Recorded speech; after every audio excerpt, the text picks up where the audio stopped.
ગુજરાત માધ્યમિક શિક્ષણ બોર્ડનું આજે ધોરણ 10નું પરિણામ જાહેર થયું. 83.08% પરિણામ જાહેર. બનાસકાંઠા પ્રથમ નંબરે જાહેર થયું. મહેસાણા કાંસા કેન્દ્રનું સૌથી વધુ પરિણામ એટલે કે 99% પરિણામ જાહેર થયું. વિદ્યાર્થીઓ કરતાં વિદ્યાર્થિનીઓએ મેદાન મારી સરેરાશ 7.5%થી વધુ પરિણામ દીકરીઓએ મેળવ્યું. સૌને અભિનંદન પાઠવતા રાકેશ વ્યાસ, ડૉક્ટર કુબેર ડિંડોર અને શિક્ષણ મંત્રી પ્રફુલ્લ પાનસેરિયા. હવે જોઈએ ગાંધીનગર આમતક ન્યૂઝ બ્યુરોમાંથી જે.કે. પટેલનો એક વિસ્તૃત અહેવાલ. ગુજરાત બોર્ડ ધોરણ 10નું પરિણામ 83.08% જાહેર થયું છે. બનાસકાંઠા પ્રથમ નંબરે આવેલ છે. માધ્યમિક શિક્ષણ બોર્ડની વેબસાઇટ ઉપર પરિણામ જાહેર કરવામાં આવ્યું છે. વોટ્સઅપ નંબર ઉપર પણ પરિણામ મેળવવા માટે વિદ્યાર્થીઓ મહેનત કરી રહ્યા હતા. મહેસાણા કાંસા કેન્દ્રનું સૌથી વધુ એટલે કે 99.11% પરિણામ આવ્યું છે. ભાવનગરના ભોળાદ કેન્દ્રનું પરિણામ પણ 99.11% આવ્યું છે. સૌથી ઓછું પરિણામ ખેડાના અંબાવ કેન્દ્રનું માત્ર 29.56% આવ્યું છે. સૌથી વધારે પરિણામ બનાસકાંઠા જિલ્લાનું છે.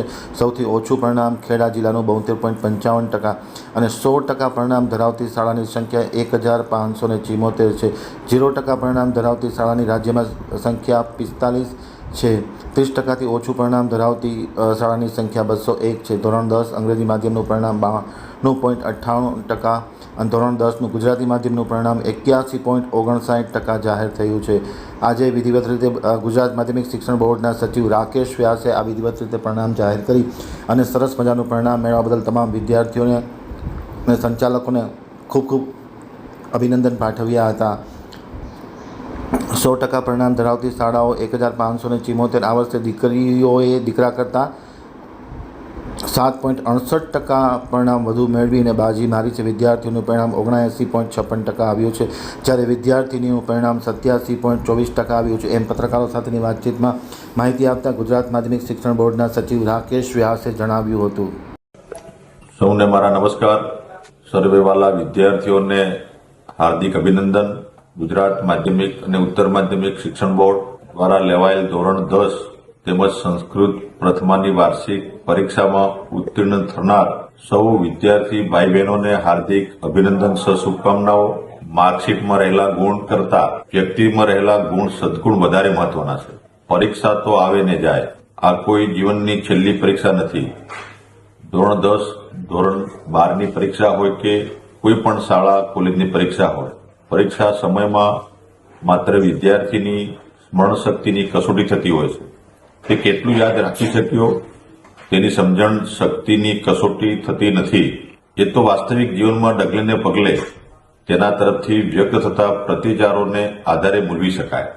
આપ સૌ આગામી તમામ પરીક્ષાઓમાં સફળતા મેળવીને ઉજ્જવળ ભવિષ્યના પથ પર ગતિશીલ રહો એ જ પ્રાર્થના છે. અભિનંદન. ધન્યવાદ. આજરોજ જે ધોરણ 10નું પરિણામ જાહેર થયું છે તેમાં ચાલુ વર્ષે કુલ 989 કેન્દ્રો ઉપર નિયમિત વિદ્યાર્થી તરીકે 7,62,485 પરીક્ષાર્થીઓ નોંધાયા હતા, જે પૈકી 7,46,892 પરીક્ષાર્થીઓ પરીક્ષામાં ઉપસ્થિત રહેલ હતા. તે પૈકી 6,20,532 વિદ્યાર્થીઓ પ્રમાણપત્ર મેળવવા માટે ઉત્તીર્ણ થયેલ છે. આમ ધોરણ 10 એસએસસીનું પરિણામ 83.08% છે. વિદ્યાર્થીઓનું પરિણામ 79.56% છે, જ્યારે વિદ્યાર્થીઓનું પરિણામ 87.24% છે. ગુજરાતી માધ્યમનું પરિણામ 81.79% છે. અંગ્રેજી માધ્યમનું પરિણામ 92.58% છે. રાજ્યમાં પરિણામમાં 10મામાં બનાસકાંઠા જિલ્લો 89.29% પરિણામ સાથે પ્રથમ ક્રમાંકે છે, જ્યારે ખેડા જિલ્લો 72.55% સાથે છેલ્લા ક્રમે છે. મહેસાણા જિલ્લાનું કાંસા અને ભાવનગર જિલ્લાનું ભોળાદ કેન્દ્રો 99.11% સાથે રાજ્યમાં પ્રથમ ક્રમાંકે રહેલ છે. આંબાવ ખેડા જિલ્લો 29.56% પરિણામ સાથે છેલ્લા ક્રમે રહેલું કેન્દ્ર છે. 100% પરિણામ ધરાવતી શાળાઓની સંખ્યા આ વખતે 1389 માંથી વધીને 1574 થયેલ છે. સૌથી ઓછું પરિણામ એવી કેટલા પર્સન્ટેજ શાળાઓ છે? ઓછું પરિણામ એટલે ઓવરઓલ આપણે